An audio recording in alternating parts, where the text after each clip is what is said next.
ኢየሱስ ጌታ ነው። ዛሬ እኔ ከዚህ ከዘፍጥረት መጽሐፍ ካነበብነው ክፍል ላይ የቀረልኝን ጥቂት ነገር ልበላችሁ። የዘፍጥረትን መጽሐፍ በጣም ነው የምወደው። በቀደምም እንደነገርኳችሁ የእግዚአብሔር ቃል ሁሉም የተወደደ ነው። ግን ደግሞ የዘፍጥረት መጽሐፍ እንዳልኳችሁ የነገር ሁሉ መጀመሪያ የብዙ ጥያቄዎች መልስ ያለበት መጽሐፍ ስለሆነ እኔ በጣም ወደዋለሁኝና ዘፍጥረት 13 ላይ አብርሃም ሎጥን ምድር ሁሉ በፊትህ አይደለችምን?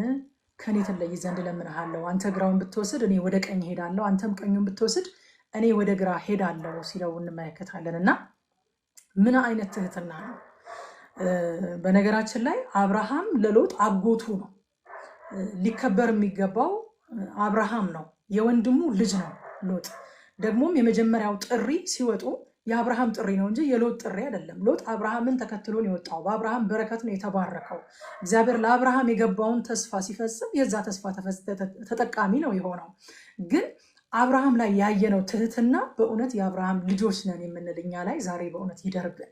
የሚገርም ትህትና ነው። ወንድሜ ከኔ ይልቃል ብሎ በቃ አንተ ወደ ሰሜን ከሄድክ እኔ ወደ ደቡብ ሄዳለሁ፣ አንተ ደግሞ ወደ ደቡብ ከሄድክ እኔ ወደ ሰሜን ሄዳለሁኝ፣ አንተ ወደ ቀኝ ከሄድክ እኔ ወደ ግራ ሄዳለሁኝ ብሎ ምርጫውን መጀመሪያ ለሱ ሲሰጠው ወንድሜ ከኔ ይልቃል ማለት የሌሎችን ጥቅም ማስቀደም ሞኝነት ሳይሆን ተሸናፊነት ሳይሆን የመበለጥ አይነት ነገር ሳይሆን የታላቅነት መገለጫና የእውነተኛ በረከት መንገድ እንደሆነ በአባታችን በአብርሃም ሕይወት እንረዳለን ማለት ነው። ሎጥ ግን የአይኑን አምሮት ተከትሎ እንደሄደ እናያለን። ሰዶምና ገሞራ እግዚአብሔር ሳያጠፋት በፊት እንደ እግዚአብሔር ገነት ነበረች ይላል። ወገኖቼ እኛ እንደ እግዚአብሔር ሕዝብ እንደ አማኝ የሚታየውን ነገር አይደለም አስበልጠን የምናምነው። እኛ ማየት ማመን ነው አንልም፣ ማመን ማየት ነው ምንለው። ሃሌሉያ። አብርሃም ላይ ያየነው ኳሊቲ ዛሬ እንደ አንድ ፕሪንሲፕል የምንወስደው ደግሞም የምንጸልይበት ጌታዊ ጸጋ አብዛልኝ፣ ጸጋ አብዛልኝ፣ ወንድሜ ከኔ ይቅደም የምልበት ጸጋ አብዛልኝ፣ እህቴ ከኔ ትቅደም የምልበት ጸጋ አብዛልኝ ብለን የምንጸልይበትም የጸሎት ርዕሳችን ነው ማለት ነው። ሌላው ዘፍጥረት 13-15 ላይ እንደው አለፍ አለፍ እያልኩ ነው የምናገረው፣ እያንዳንዱን ነገር መናገር ባልችልም 13-15 ላይ የምታያትን ምድር ሁሉ ለአንተና ለዘርህ ለዘላለም እሰጣለሁና ይላል። ምን የምትላትን ምድር? የምታያትን። መንፈሳዊ ነገር ከእይታ ጋር በጣም የተገናኘ ነው። እንደምታውቁት ኤርሚያስን እግዚአብሔር ሲጠራው ምን ታያለህ እንዳለው ታስታውሳላችሁ። የምታየውን ነገር በቃ መልካም አይተሃል፣ እፈጽመው ዘንድ እኔ እተጋለሁኝ ይላል። ስለዚህ ሰማይና ምድርን የሰራ ልዑል እግዚአብሔር ነው ማመልከው አለ አብርሃም። በቃ የመልከጼዴቅም ሲባርከው ሰማይና ምድርን የሰራ ልዑል እግዚአብሔር ይባርክህ አለው። ሃሌሉያ። ሰማይና ምድርን የሰራ ልዑል እግዚአብሔርን እንደሚያመልክ ሰው እኔ አንድ ነገር እጸልያለሁኝ ዛሬ በጌታ በኢየሱስ ክርስቶስም እይታችን ከአቅማችን እንዲወጣ ከአቅማችን እንዲያልፍ እስከዛሬ ድረስ ካለን ኤክስፔሪየንስ ከምናውቀው እውቀት በዘመዶቻችን በቤተሰቦቻችን ህይወት በጓደኞቻችን ህይወት ሆኖ ካየነው ነገር እይታችን እንዲያልፍ ክብር ለጌታ ይሁን። በእውነት ሕያው እግዚአብሔርን እንደሚያመልክ ሰው እይታችን እንዲሰፋ ማለት ነው። የምንኖር ሰው ያየነውን ነው። ስለዚህ ከጠባብ አመለካከት ወጥተን እግዚአብሔርን በመተማመን አስፍተን እንድናይ ዛሬ የጌታ መንፈስ ጸጋን ያብዛልን እና ዘፍጥረት 14-18 ላይ ደግሞ የሳሌም ንጉሥ መልከጼዴቅም እንጀራንና የወይን ጠጅን አወጣ፣ እርሱም የልዑል እግዚአብሔር ካህን ነበረ ይላል። አብርሃም እንግዲህ እነዛን ነገስታት ድል ነስቶ ሲመለስ የሳሌም ንጉሥ መልከጼዴቅ በመንገድ እንደተገናኘው እና እንጀራና የወይን ጠጅን እንዳወጣለት የልዑል እግዚአብሔር ካህን እንደነበረ ያ የሳሌም ንጉሥ የተባለው መልከጼዴቅ እዚህ ቦታ ላይ እናገኛለን ማለት ነው። ያው ስለ መልከጼዴቅ እንግዲህ የተለያዩ አይነት አመለካከቶች አሉ። ብዙዎቻችሁ እንደምታውቁት ሁለት አይነት አመለካከቶች አሉ። የመጀመሪያው መልከጼዴቅ በቃ የሳሌም ንጉሥ፣ ሳሌም ማለት ኢያቡስ ተብላ የምትጠራዋም ኢየሩሳሌም የተባለችው በኋላ የእሷ ንጉሥ የነበረ ደግሞም ካህን የነበረ አንድ ሰው ነው።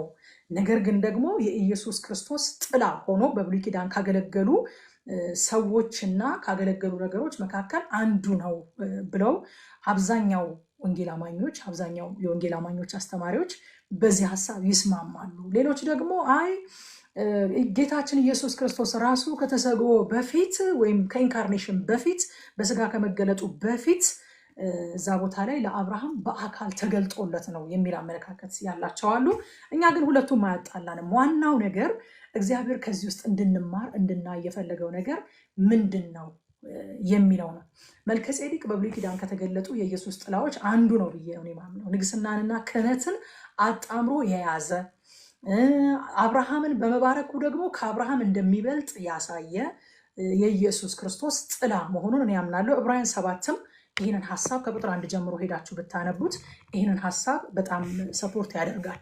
ቁጥር 2 ላይ ዕብራውያን 7 ለእርሱም ደግሞ አብርሃም ከሁሉ አስራትን አካፈለው፣ የስሙም ትርጓሜ በመጀመሪያ የጽድቅ ንጉስ ኋላም ደግሞ የሳሌም ንጉስ ማለትም የሰላም ንጉስ ነው ይላል። እንግዲህ ይሄ የማን መገለጫ እንደሆነ በቀላሉ ማወቅ እንችላለን። የጽድቅ ንጉስ ማን ነው ከኢየሱስ ክርስቶስ በላይ? የሰላም ንጉስስ ማን ነው ከኢየሱስ ክርስቶስ በላይ? እና በብሉይ ኪዳን የኢየሱስ ክርስቶስ ጥላ ሆነው ካገለገሉ ነገሮች መካከል አንዱ ወይም ሰዎች መካከል አንዱ ይሄ የሳሌም ንጉስ እንደሆነ እናያለን። እዛው ምዕራፍ 7 ዕብራውያን ቁጥር 7 ላይም ታናሹ በታላቁ እንዲባረክ ክርክር የሌለበት ነገር ነው ይላል። እንግዲህ የአባቶቻችን አባት የሆነው አብርሃምን ሊባርክ የሚችል ከአብርሃም የሚልቅ የአብርሃም ታላቅ የሆነ ማን ሊሆን ይችላል? ራሱ ጌታችን ኢየሱስ ክርስቶስ የእሱ ጥላ ካልሆነ በስተቀር ማለት ነው። ስለ መልከጼዴቅ የሚናገር ሌላ የእግዚአብሔር ቃል ክፍል መዝሙር 110 ቁጥር 7 ላይ እንደዚሁ ስለ ኢየሱስ ቁጥር 4 ላይ መዝሙር 110 ቁጥር 4 ላይ ስለ ኢየሱስ እንደሆነ ይሄ ሐሳብ የተጻፈው ያሳየናል። እንደ መልከጼዴቅ ስርዓት አንተ ለዘላለም ካህን ነህ ብሎ እግዚአብሔር ማለ አይጸጸትም ይለናል። ስለዚህ ይሄ የዘላለም ክህነት የተሰጠው ለጌታችን ለኢየሱስ ክርስቶስ ብቻ ነው። ስለዚህ የመልከጼዴቅ ሹመት የኢየሱስ ክርስቶስ ጥላ እንደሆነ እናያለን። መልከጼዴቅ አንዳንዶች እንደሚያምኑት ኢየሱስ ራሱ ቢሆንም ወይንም ደግሞ ሌሎች እንደሚሉት እግዚአብሔር የተጠቀመበት በዘመኑ የነበረ አንድ ሰው ቢሆንም ዋና ዓላማው ግን ሊመጣ ያለውን የኢየሱስ ክርስቶስን ዘላለማዊ ክህነትና ንግስና ማመላከት ስለሆነ አካሉን ማሳየት ስለሆነ እኛ አካሉን አይተነዋል። ክብር ለኢየሱስ ይሁን። አካሉን አይተነዋል። ስለዚህ በአካሉ ደስ ይለናል ማለት ነው። ስለዚህ ሌላው ዘፍጥረት 14 ከ22 እስከ 24 ላይ ደግሞ በጣም ልቤ ውስጥ የቀረ ሀሳብ አብርሃምም የሰዶምን ንጉሥ አለው፣ ሰማይና ምድርን ወደሚገዛ ወደ ልዑል እግዚአብሔር እጄን ከፍ አድርጌያለሁ። አንተ አብርሃምን ባለጠጋ አደረግኩት እንዳትል ብላቴኖቹ ከበሉት በቀር ከኔ ጋር ከሄዱትም ድርሻ በቀር ፈትልም ቢሆን የጫማ ማዘቢያም ቢሆን ለአንተ ከሆነው ሁሉ እንዳልወስድ አሁናንና ኤስኮልም መምሬም እነርሱ ድርሻቸውን ይውሰዱ ብሎ ሲናገር እንመለከታለን እዚህ ቦታ ላይ ማለት ነው። አብርሃም በእርሱ ሕይወት ክብር የእግዚአብሔር ብቻ እንዲሆን ነው የሚፈልገው። ወገኖቼ አብርሃም የትም ፍጪው ዱቄቱን አምጪው የሚለውን አባባል አይከተልም።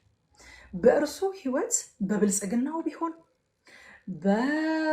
በፕሮቴክሽኑ ቢሆን በየትኛው መንገድ አብርሃም እግዚአብሔር ብቻ ክብር እንዲወስድ ይፈልጋል። ኢየሱስ ክርስቶስ ጌታ ነው። ራሱ እግዚአብሔር ይባርካችሁና ራሱ እግዚአብሔር ይክበርባችሁ። ይሄ እኮ ጌታ ነው እንድትሉ ሃሌሉያ፣ ጌታ እኮ ነው እንድንል ማለት ነው። ደስ አይልም? በቃ አንዳንድ ጊዜ እግዚአብሔር በግራም በቀኝ ያሉን በሮችን ይዘጋጋቸዋል፣ ዝግትግት ያደርጋቸውና ወደ እርሱ ብቻ አይኖቻችንን እንድናነሳ ያደርገናል። ልክ በቃ መዝሙረኛው እንዳለው አይኖቼን ወደ ተራሮች አነሳው ረዳቴ ከወዴት ይምጣ አለ። በቃ ረዳቴ ሰማይና ምድርን በፈጠረ በእግዚአብሔር ስም ነዋል። እግዚአብሔር አንዳንዴ ወደ ግራ ወደ ቀኝም ወደፊትም ወደኋላም እንዳንሄድ አድርጎ ዝግትግት ሲያደርግብን እስኪ ቆም እንበልና የት ነው ያለኸው እንበለው። ወዴት ትገኛለህ? በቃ ውዴ ሆይ ወዴት ትገኛለህ? እንዴት ነው መክበር የፈለግከው በእኔ ህይወት? እንዴት ነው መታየት የፈለግከው በእኔ ህይወት እንበለው እስኪ። አብርሃም እግዚአብሔር ብቻ እንዲከብርበት ነው የሚፈልገው። ክብር ማንም እንዲወስድ አይፈልግም። የአብርሃም ጎል ባለጸጋ መሆን ብቻ በኤኒሚንስ ባለጸጋ መሆን ብቻ ቢሆን ኖሮ ይህን ስጦታ ይቀበል ነበረ። ነገር ግን አብርሃምን ኮንሰርን ያደረገው እሱ ባለጸጋ ከመሆኑ በላይ ኮንሰርን ያደረገው ይሄ ሰውዬ እኮ ይሄ የሰዶም ንጉስ እኮ ከኔ ከተለየ በኋላ አብርሃምን ባለጸጋ አደረግኩት ብሎ ሊያወራ እኮ ነው አለ። ነገር ግን ከልዑል እግዚአብሔር በቀር እኔ እጆቼን ወደ ልዑል እግዚአብሔር አንስቻለሁ። ያ እጆቼን ያነሳሁበት ልዑል እግዚአብሔር ደግሞ ሰማይና ምድርን የፈጠረ ነው። ሃሌሉያ። እስኪ እኔ የማመልከው ሰማይና ምድርን የፈጠረ ነው ብላችሁ ጻፉ። ኢየሱስ ጌታ ነው። መንፈሴ ላይ ይሄ ቃል ስለከበደ ነው በእውነት። እኔ የማመልከው ሰማይና ምድርን የፈጠረ እግዚአብሔር ነው። እኔ የማመልከው ሰማይና ምድርን የፈጠረ እግዚአብሔር ነው። ሃሌሉያ። እኔ የማመልከው ሰማይና ምድርን የፈጠረ እግዚአብሔር ነው። ኢየሱስ ክርስቶስ ጌታ ነው። እኛ የምናመልከው ወገኖቼ ሰማይና ምድርን የፈጠረ እግዚአብሔር ነው። በህይወታችን ክብር ሊወስድ የሚገባው እኛ የምናመልከው ሰማይና ምድር የፈጠረ እግዚአብሔር ነው። እጆቻችንን ወደ ማን ያነሳ ነው? ወደ ማን ያነሳ ነው? ወደ ባለስልጣናት ነው ያነሳ ነው? እጆቻችንን ወደ ባለጠጎች ነው ያነሳ ነው? ወደ ጠቢባን፣ ወደ አዋቂዎች፣ ወደ ማን ያነሳ ነው እጆቻችንን? ወደ ተጽዕኖ ፈጣሪዎች፣ ወደ ታዋቂ ሰዎች፣ ወደ ማን ነው እጆቻችንን ያነሳ ነው? አብርሃም እኔ እጆቼን ያነሳሁት ወደ ነገስታት አይደለም ማለት። የሰዶም ንጉስ አፕሮች ሲያደርገው እጆቼን ያነሳሁት እኔ ወደ ሰዶም ንጉስ አይደለም፣ እጆቼን ያነሳሁት ሰማይና ምድርን ወደሚገዛ ወደ ልዑል እግዚአብሔር እጄን ከፍ አድርጌያለሁኝ። አንተ አብርሃምን ባለጠጋ አደረግኩት፣ የጫማ ማሰሪያ ከአንተ አልወስድም አለው። ሃሌሉያ! የጫማ ማሰሪያ እንግዲህ እንዴት በጣም ሲምፕል ነገር እንደሆነ አስቡት። የጫማ ማሰሪያ እኔ ከአንተ አልወስድም። ምክንያቱም እጄን አንድ ጊዜ እምነቴን እሱ ላይ ፕሌስ አድርጌያለሁኝ። አንድ ጊዜ እምነቴን ወደ እግዚአብሔር ላይ አድርጌያለሁኝ። ወደኋላ አልመለስም። አሁን በእግዚአብሔር ከታመናችሁ በኋላ እምነታችሁን እግዚአብሔር ላይ ካደረጋችሁ በኋላ ስሙ በእናንተ ላይ ከተጠራ በኋላ እግዚአብሔር ያድነኛል ካላችሁ በኋላ ኢየሱስ ይችላል ካላችሁ በኋላ ወደ ሰው ከመመለስ እግዚአብሔር ይጠብቃችሁ። በእውነት እጆቻችሁን ወደ ልዑል አምላክ ካነሳችሁ በኋላ ወደ ሰው ከመመለስ እግዚአብሔር ይጠብቃችሁ። የሰውን እጅ ከማየት እግዚአብሔር ይጠብቃችሁ። ሃሌሉያ! ክብር ለኢየሱስ ይሁን። አብርሃም አላደርገውም አለ። በእኔ ህይወት ክብር የሚወስደው እግዚአብሔር ብቻ ነው አለ።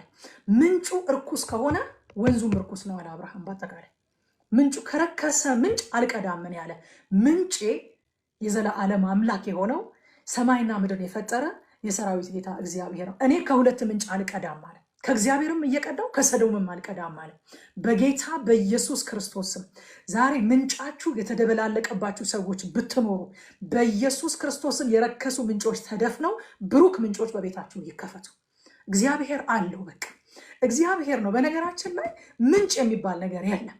ሶርስ የሚባል እግዚአብሔር ብቻ ነው። ሌላው ሁሉ ሪሶርስ ነው። ከእግዚአብሔር የተቀበለውን ነገር ነው ሪሶርስ የሚያደርገው። ሌላው ሶርስ፣ እውነተኛ ሶርስ እግዚአብሔር ብቻ ነው። እውነተኛ አቅራቦትን የሚያደርግ እግዚአብሔር ብቻ ነው። እውነተኛ ፈውስን የሚሰጥ እግዚአብሔር ብቻ ነው። ሃሌሉያ! ክብር ለጌታ ይሁን። ስለዚህ ወገኖቼ ዛሬ ምንጫችንን የምናስተካክልበት ቀን ይሆንልን። በቃ ምንጫችን ሕያው አምላክ እግዚአብሔር ነው። ከሁለት ምንጭ አልቀዳም። አዎ እዚህ ጋር እንደዛ ብሎ የጻፈ ሰው አለ። ከሁለት ምንጭ አልቀዳም ብላችሁ ጻፉ እስኪ። አልቀዳም፣ ከሁለት ምንጭ አልቀዳም። ምንጬ የሰራዊት አምላክ እግዚአብሔር ነው። የማይነጥፍ የማይደርቅ በክረምትም በበጋም የማይደርቅ የማያሳፍረኝ ምንጬ የሰራዊት ጌታ እግዚአብሔር ብቻ ነው። ሃሌሉያ! አብርሃም እኔ ከአንድ ምንጭ ነው የምቀዳው፣ እጄን ያነሳሁትም ወደ አንድ ንጉስ ነው። ያም ንጉስ ደግሞ የሰራዊት አምላክ እግዚአብሔር ይባላል። ሰማይና ምድርን የፈጠረ እግዚአብሔር ይባላል አለ። ሃሌሉያ! ምንጬ እግዚአብሔር ነው። ከሁለት ምንጭ አልቀዳም ብላችሁ ጻፉ። ከሁለት ምንጭ አንቀዳም። ኢየሱስ ጌታ ነው። 2018 ዓመተ ምህረት ምንጫችንን የምንወሰንበት ዓመት ይሆንልን። በቃ አሁን የእግዚአብሔርን ቃል ጀምረን የለ ይህንን ሕያው የሆነውን የእግዚአብሔርን ቃል ጀምረን የለ ይህንን የእግዚአብሔርን ቃል እያነበብን ይህንን የእግዚአብሔር ቃል እያጠናን ይህንን የእግዚአብሔር ቃል እያከበር ነው የሚጎድልብን ነገር የለም። ሃሌሉያ! እግዚአብሔር እረኛዬ ነውና የሚያሳጣኝ ነገር የለም አለ መዝሙረኛው። የሚያሳጣን ነገር የለም። እስኪ ከቃሉ ጋር ስቲክ እናድርግ። እስኪ ምንጫችን እግዚአብሔር ነው ብለን እንወስን። ከሁለት ምንጭ አልቀዳም በሉ። ሃሌሉያ! ከሁለት ምንጭ አንቀዳም። አብርሃም አልቀዳም አለ። ስለዚህ የአብርሃም ምንጭ የሰዶም ንጉስ ሳይሆን ልዑል አምላክ እግዚአብሔር ነው። የኔና የናንተ ምንጭ ልዑል አምላክ እግዚአብሔር ነው ማለት ነው። ከዛ በኋላ እግዚአብሔር ምዕራፍ 15 ቁጥር 1 ላይ መጣና ታላቅ ዋጋህ እኔ ነኝ አለው። በአዲሱ መደበኛ ትርጉም በጣም ደስ ይለኛል። ታላቅ ዋጋህ እኔ ነኝ። እንግሊሹ ሪዋርድህ እኔ ነኝ ይላል። በቃ ሽልማትህ እኔ ነኝ አለው እግዚአብሔር። ዘፍጥረት 15:1 ከዚህም ነገር በኋላ የእግዚአብሔር ቃል በራእይ ወደ አብርሃም መጣ። ከየቱ ነገር በኋላ ወገኖች? ከየቱ ነገር በኋላ? ሁለት ዋና ዋና ነገሮች ከተከናወኑ በኋላ የመጀመሪያው ነገር እግዚአብሔር ብቻህን ውጣ ብሎት ሳለ ሎጥን ይዞ ወጥቶ ነበረ። ሎጥን ይዞ ወጥቶ ባለበት ጊዜ የእግዚአብሔር ድምፅ ተመልሶ ወደ አብርሃም አልመጣም ነበረ። ከዚህም ነገር በኋላ ከየቱ ነገር በኋላ? እግዚአብሔር ተለይ ካለው ነገር ከተለየ በኋላ መጀመሪያ ድምፅ መጥቶለት ከዛ በኋላ ግን የሚቀጥለውን ድምፅ ያዘገየበት አንድ ነገር ምን ነበረ?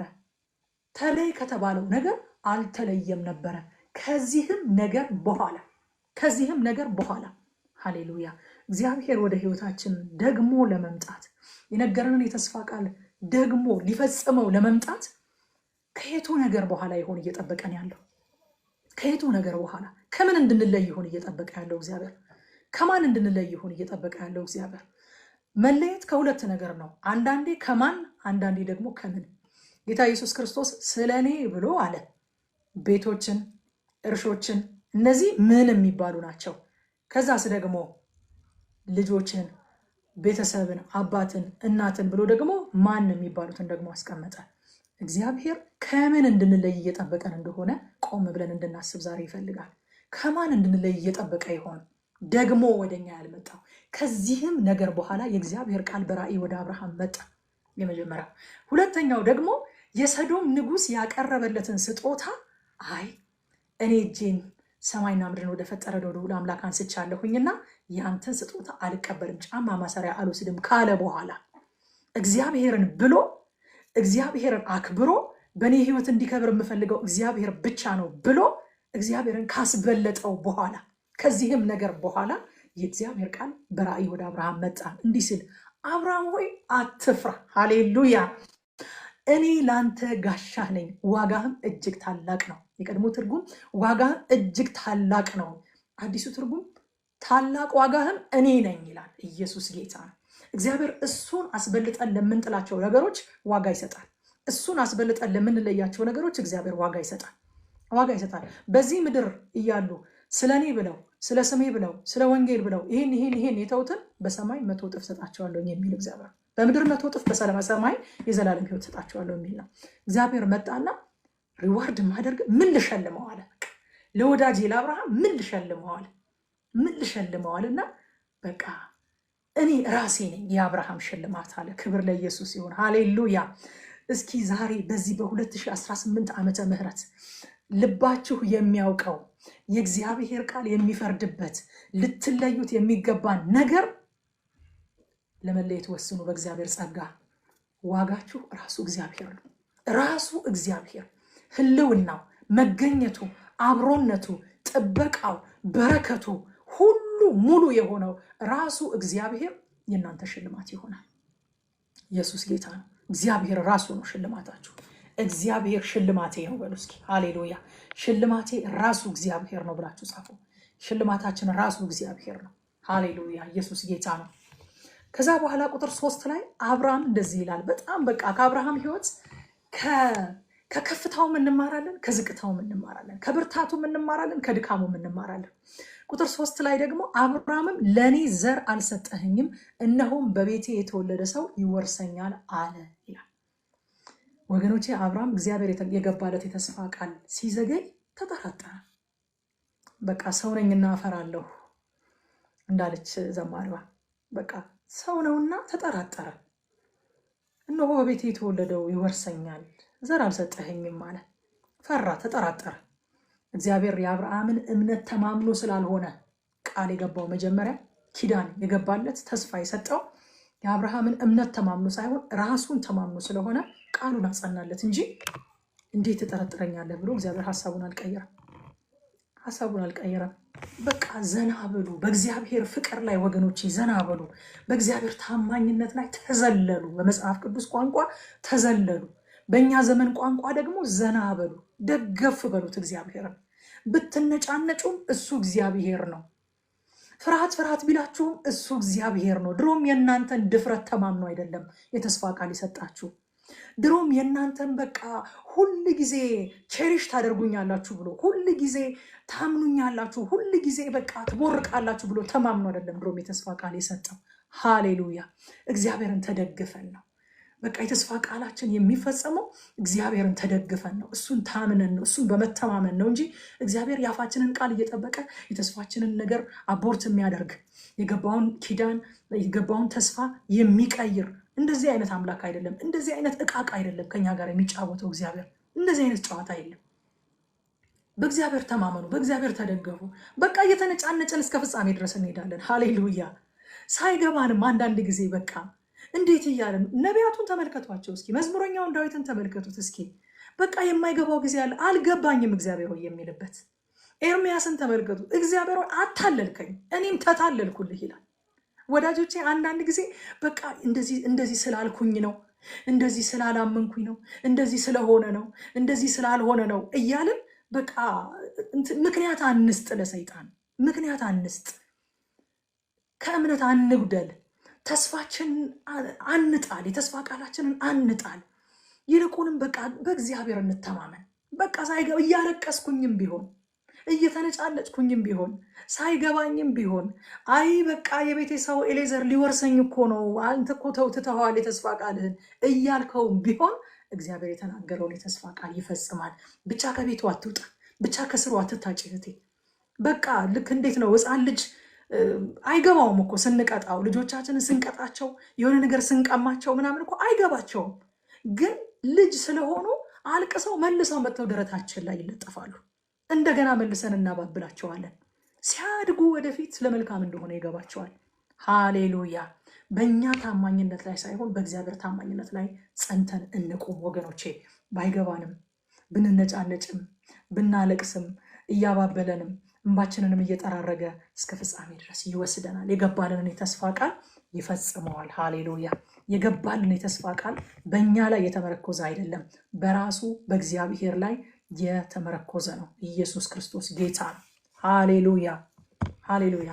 ከዛ በኋላ ዘፍጥረት 15:16 ላይ ያው የተጠራጠረው አብርሃም እግዚአብሔር የተስፋ ቃሉን ሲያድስለት አብርሃምን በእግዚአብሔር አመነ ጽድቅም ሆኖ ተቆጠረለት ይላል። አብርሃምን በእግዚአብሔር አመነ ጽድቅም ሆኖ ተቆጠረለት። ወዳጆቼ ጽድቅ በእምነት እንጂ በስራ እንዳልሆነ በወዳጁ በአብርሃም ሕይወት ገልጦ እግዚአብሔር አሳየን ማለት ነው። ጽድቅ ሆኖ ተቆጠረለት። ሃሌሉያ። እምነት የጽድቅ መሰረት መሆኑን አጽንኦት ለመስጠት በነገራችን ላይ አዲስ ኪዳን ላይ ይሄ ቃል 3 ጊዜ ተጠቅሷል። ሮሜ ምዕራፍ 4 ቁጥር 3 ላይ፣ ገላትያ 3:6 ላይ፣ ያዕቆብ 2:23 ላይ ተጠቅሷል። ጽድቅ በእምነት እንጂ በስራ አይደለም፣ በስራ አይደለም። ጸጋ ስጦታ እንጂ ደመወዝ አይደለም። ስላመንን እንሰራለን፣ ስለጸደቅን እንሰራለን እንጂ ስለሰራን አንጸድቅም። ስለሰራን አይደለም ጸጋ የምንቀበለው፣ ጸጋ ስለበዛልን ነው የምንሰራው። ኢየሱስ ጌታ ነው። ይሄ የመጽሐፍ ቅዱስ ዋና ትምህርት ነው ማለት ነው። ከዛ ከ15 ከ7-8 ላይ ይህችን ምድር ትወርሳት ዘንድ እንድሰጥ ከከለዳውያን ኡር ያወጣው እግዚአብሔር እኔ ነኝ አለው ይላል። እኔ ነኝ። ሃሌሉያ። ከዛ አቤቱ እግዚአብሔር ሆይ እንድወርሳት በምን አውቃለሁ አለ አብርሃም። መጀመሪያ እግዚአብሔር ወደኋላ አሳየው። እንዴ ከዛም እኮ ያወጣው እኔ ነኝ። ብዙ ጊዜ የምንረሳው እሱን ነው ወገኖች። ብዙ ጊዜ የምንረሳው ከየት እንደወጣን ነው። ከትናንትናው ቦታ ካወጣን እግዚአብሔር የነገው ቦታ ለምንድን ነው የማይወስደን? አብርሃምን እኮ እያስታወሰ ያለው እሱ ነው። እንዴት እግዚአብሔር ሆይ ሲለው፣ እንዴ ከኡር ምድር ያወጣው ከከለዳውያን ኡር ያወጣው እግዚአብሔር እኮ እኔ ነኝ። እችን ምድር ታወርሳት ዘንድ ያወጣው እኮ እኔ ነኝ። እኔ ነኝ፣ አልለዋወጥም። ሃሌሉያ። የማይለወጥ አምላክ ነው የምናመልከው። ክብር ለኢየሱስ ይሁን። ወደኋላ ይውላችሁ። አንዳንድ ጊዜ እምነታችሁ ሲናጋባችሁ ብርቶችን አይመለከትም። ይሄ በቃ ሁል ጊዜ ኦን ፋየር የሆናችሁ ምንም አይነት በቃ ልባችሁ ወርዶባችሁ የማያውቅ እናንተን አይመለከትም። ይሄ ግን እንደኔ አንዳንድ ቀን ልባችሁ ለሚናወጥባችሁ ሰዎች ነው የሚሆነው። እንደ አብርሃም አንዳንድ ቀን ልባችሁ ለሚናወጥባችሁ በምን አውቃለሁ? እግዚአብሔር በእኔ ህይወት የተናገረው ነገር እንደሚፈጸም በምን አውቃለሁ? እግዚአብሔር ያለኝ ነገር በህይወቴ እንደሚሆን በምን አውቃለሁ ለምትሉ እንደ አብርሃምን ፊት ለፊት እግዚአብሔር ፊት ለፊት መጥቶ ነግሮት በምን አውቃለሁኝ አለ አብርሃም። በምን አውቃለሁኝ? ይቻላል። እናንተ እግዚአብሔርን እንደዛ ብሎ መጠየቅ ይቻላል። በምን አውቃለሁኝ ብሎ መጠየቅ ይቻላል። በምን አውቃለሁኝ ብሎ ስጠይቀው እግዚአብሔር እንዴት ጠይቀኛለህ አንተ? እንዴት ብደፍረኝ ነው? እኔ እኮ እግዚአብሔር ነኝ አላለው። የሚጠየቅ አምላክ። ሃሌሉያ። የሚጠየቅ አምላክ ነው እግዚአብሔር። በቃ ሲሊ ለሆነው ለሱ ለማይመጥነው ጥያቄ መልስ ይሰጣል እግዚአብሔር። እንዴ ከዛ ከከለዳውያን ከኡር ምድር ያወጣው እኮ እኔ ነኝ ያለው እግዚአብሔር። ደግሞ ለነገም ደግሞ እርግጠኛ እንድትሆን ኪዳን እገባልሃለሁ አለ። ክብር ለጌታ ይሁን። ስለዚህ ወደኋላ ዘወር ብለን እግዚአብሔር ከምን እንዳወጣን ስንመለከት ወደፊት ቀና ብለን ደግሞ በክርስቶስ የገባልን ኪዳን ስናስተውል የተስፋ ቃላችንን እንደምንወርስ እርግጠኛ መሆን እንችላለን ማለት ነው። ከዛ በኋላ ዘፍጥረት ምዕራፍ 15 ቁጥር 12 ላይ ፀሐይ በገባች ጊዜ በአብርሃም ከባድ እንቅልፍ መጣበት፣ እነሆም ድንጋጤና ታላቅ ጨለማ ወደቀበት ይላል። እግዚአብሔር ለአብርሃም ኪዳን ያደረገበት ቦታ ነው ይሄ ቦታ። ታውቃላችሁ፣ እኔ በጣም ይሄ ቦታ በጣም ይገርመኛል። እግዚአብሔር እንዴት በቃ ምህረት የተሞላ እንዴት ቸር አምላክ እንዴት መልካም አምላክ እንደሆነ በጣም በቃ የሚያሳየኝ የእግዚአብሔር ቃል ክፍል ነው ይሄ ቦታ። ኪዳን ማንኛውም ኪዳን ጸንቶ እንዲቆም በሁለቱም ወገን የሚጠይቀው ግዴታ አለው፣ ኮንዲሽን አለው እንደምታውቁት ኪዳን። ስለዚህ እግዚአብሔር ከአብርሃም ጋር ኪዳን ከገባ ለሁለቱም ወገን ቅድመ ሁኔታ አለው። ኪዳኑ ኪፕ እንዲደረግ ጸንቶ እንዲቆም ኪዳኑ ለሁለቱም ወገን የሚሰጥ ግዴታ አለ፣ መከበር ያለበት ግዴታ አለ። ያ ግዴታ ካልተከበረና ከተጣሰ ኪዳኑ ይፈርሳል። እግዚአብሔር ደግሞ ለአብርሃም መስጠት የፈለገው የዘላለም ኪዳን ነው። አብርሃም ደግሞ ያንን የዘላለም ኪዳን የሚጠይቀውን ቅድመ ሁኔታ እንደማያሟላ እግዚአብሔር ያውቃል። በአብርሃም ላይ ከባድ እንቅልፍ ላከበት። እንኳንም ተኛ አብርሃም። በቃ ቁጭ ብሎ ቢሆን ኖሮ አብርሃም እኔም ይሄን አደርጋለሁ እኔም ይሄን ጠብቃለሁኝ ብሎ ቃል ይገባና ቃሉን መጠበቅ ሲያቅተው ኪዳኑ ይሻር ነበረ። እግዚአብሔር ግን በአብርሃም ላይ ጥልቅ እንቅልፍ ጣለበትና ከዛ በኋላ እርሱ ከራሱ ጋር ኪዳን ገባ። ክፍሉን ስናነበው ቅድም እንዳያችሁት እነዛን ለመስዋዕት የመጡትን እንስሶች ሁለት ቦታ ከከፈላቸው በኋላ እግዚአብሔር በመካከል እያለፈ ሃሌሉያ፣ በመካከል እያለፈ አብርሃምንም ወክሎ ራሱንም ወክሎ እየተመላለሰ በመሃል ኪዳን ገባ። ሃሌሉያ፣ ኢየሱስ ክርስቶስ ጌታ ነው። ኪዳን ገባ። እንኳንም ከአብርሃም ጋር አልሆነ ኪዳኑ፣ እንኳንም ከሰው ጋር አልሆነ ኪዳኑ። የመጽሐፍ ቅዱስ አስተማሪዎች በጣም የሚሉትና የሚስማሙበት ነገር በምድጃ ጢስና በእሳት ነበልባል በመካከል አለፈ ይላል። የእሳት ነበልባል የእግዚአብሔር አብ ምሳሌ ነው ይባላል። የምድጃ ጢስ ደግሞ የእግዚአብሔር ወልድ ምሳሌ ነው ይባላል። ስለዚህ ወልድ እግዚአብሔር ጌታችን ኢየሱስ ክርስቶስ አብርሃምን ወክሎ ከእግዚአብሔር አብ ጋር ኪዳን ገባ ማለት ነው። ሃሌሉያ። ለዚህ ነው ያ ኪዳን የዘላለም ኪዳን የተባለው። የአብርሃም ኪዳን በነገራችን ላይ በክርስቶስ ኢየሱስ ፍጻሜን ያገኘ ወደ ፍጻሜ የመጣ እንጂ ያልተሻረ ኪዳን ነው። ኢየሱስ ክርስቶስ ጌታ ነው። ሃሌሉያ። ስለዚህ ያ ኪዳን በአብና በወልድ መካከል ሰው የሆነው የእግዚአብሔር ልጅ ኢየሱስ ክርስቶስ ወልደ እግዚአብሔር ኢየሱስ ክርስቶስ የሰው ልጆችን ወክሎ ከእግዚአብሔር አብ ጋር ኦን ቢሃፍ ኦፍ አስ ኪዳን አደረገ። ስለዚህ አብም የኪዳኑን ቅድመ ሁኔታ መፈጸም አይሳነውም፣ ወልድም የኪዳኑን ቅድመ ሁኔታ መፈጸም አይሳነውም። ስለዚህ ይህ ኪዳን ዘላለማዊ ነው። ሃሌሉያ። ሁለት ነገሮችን እናድርግ። ወደኋላ ዘወር ብለን እግዚአብሔር ከምን እንዳወጣን እናስብ። ወደ ላይ ደግሞ ቀና ብለን ምን አይነት ኪዳን እንዳለን እናስተውል። የዛን ጊዜ እስከ ፍጻሜ ድረስ እንደሚሸከመን እናምናለን። የዛን ጊዜ የተስፋ ቃሉን እንደምንወርስ እናምናለን። ኢየሱስ ክርስቶስ ጌታ ነው። ክብር ለእግዚአብሔር ይሁን። ሃሌሉያ። ክብር ለእግዚአብሔር ይሁን። እንግዲህ እነዚህ 3 ምዕራፎች ሳነብ ዛሬ እነዚህ ነገሮች ናቸው የቀሩልኝ። ኢየሱስ ክርስቶስ ጌታ ነው።